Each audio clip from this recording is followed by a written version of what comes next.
Hello and welcome to another video on this channel. It's a different one. I'm trying to spice things up.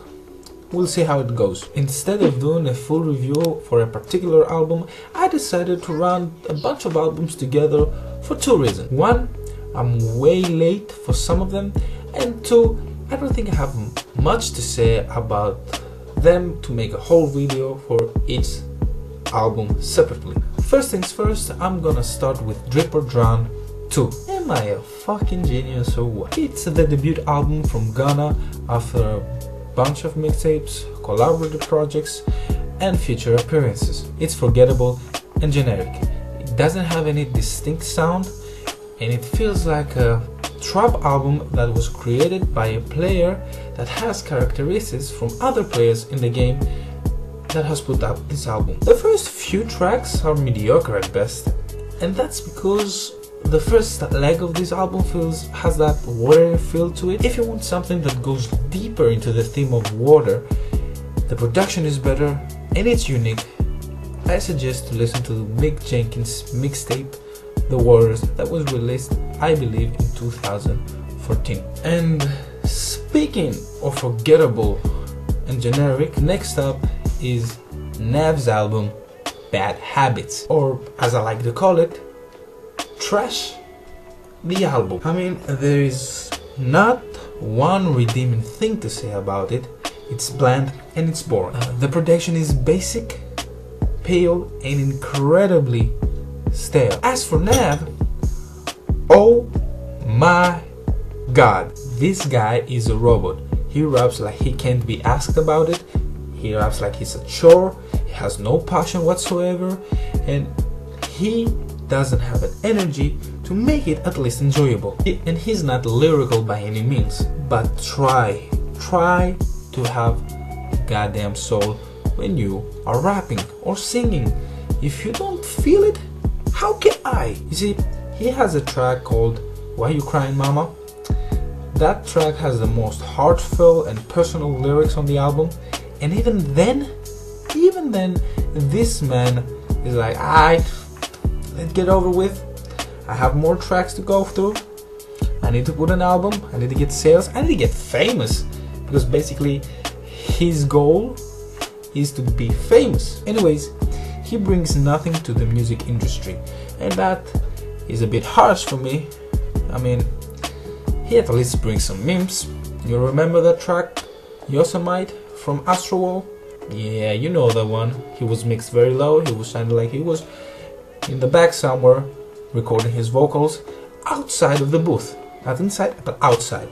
I could rant on and on, but I'm gonna keep it sweet and short. The album is trash and even Weeknd couldn't save it.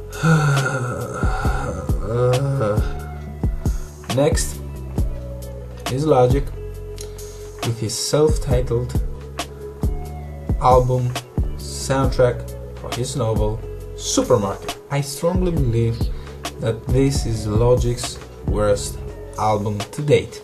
It's not a hip-hop album. It's a terrible attempt to an alternative indie rock sound, pop rock and pop rap. The production is unbearable. It's the most basic beats and lazy approach to a sound I've heard this year.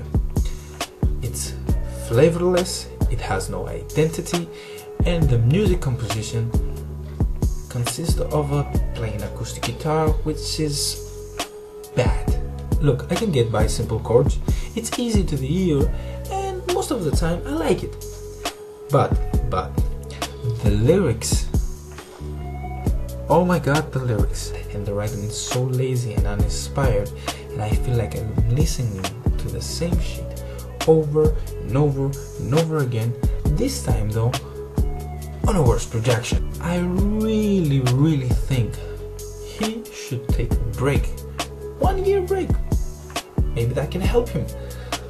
He dropped music material since 2014 and I'm not so sure, but I think he dropped since 2012. Maybe he didn't drop something in 2013, but he has like year after year after year after year that he's dropped a mixtape or an album and now a soundtrack. And he has an album coming up that it It's called Confessions of a Dark Mind, I believe. Oh my god, I don't know how to feel about it. And the last thing I noticed with Logic when I'm listening to his album, when I have my initial listen process of each of his albums, it's that after they drop and for 1 month I can listen to them and enjoy them, but after that it vanishes away and I don't have any urge to go back to them. I mean, it's cool for like a month, it's cool for like 2 months, but after it, it's like, nah, I don't feel like going back to it. I don't like it because I know for a fact that he's going to drop another album next year, basically the same songs, really. Anyways, enough with all this negativity. The next album I'm gonna talk about is Offset's Father of All, and you will be like, okay, it's Offset, it's one of the Migos, so I think it's not going to be so good. But you're wrong. It's actually quite decent, to say the least. It's the first album to drop from Offset and the latest installment of the solo projects that each member of the Migos has dropped. First it was Quavo, then it was Takeoff, and honestly I think it's the better of the three. Not because his contemporaries released average albums at best, but because as a standalone album it's decent. There are a handful of tracks that are quite enjoyable, like the first few tracks, or the track with CeeLo Green, which is amazing. The vocals that CeeLo Green put are incredible, but other than a notable effort from Offset, this album of Father of Four is not a must listen to me. And last but not least is the new 2CHAINZ album, Rap or Go to the Lake. And as you can see from the title of this album, we got a lot of references from basketball, which is fine because I believe hip hop and basketball complement each other very well. I don't have much to say about this album, and it's weird considering the fact that this album is the better album that I've talked about in this video. It has its highs, it has its lows, but it's nothing incredible or amazing. It's another attempt from 2CHAINZ to go from a more comical type rapper to a more serious one, and I think it's working. You don't get tracks like I'm Different or lines like all I want for my birthday is a big booty hoe. These are classics, and that's just facts. It's unfair to have tracks like NCAA and Mama Hit a Lick with Kendrick Lamar back to back. These are amazing, but they are followed by the worst track on this album, Girl's Best Friend. But it bounces back with the track called Dollar Bill, which features Lil Wayne and has that amazing feature. He killed that shit.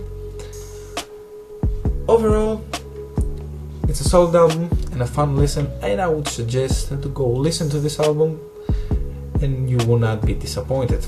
And if you want another fun listen, another that's comical and it's actually hilarious, you can listen to based on a true story. It's his debut album, or maybe you like this more serious 2CHAINZ and you can listen to Girls Like Trap Music, that was his previous release.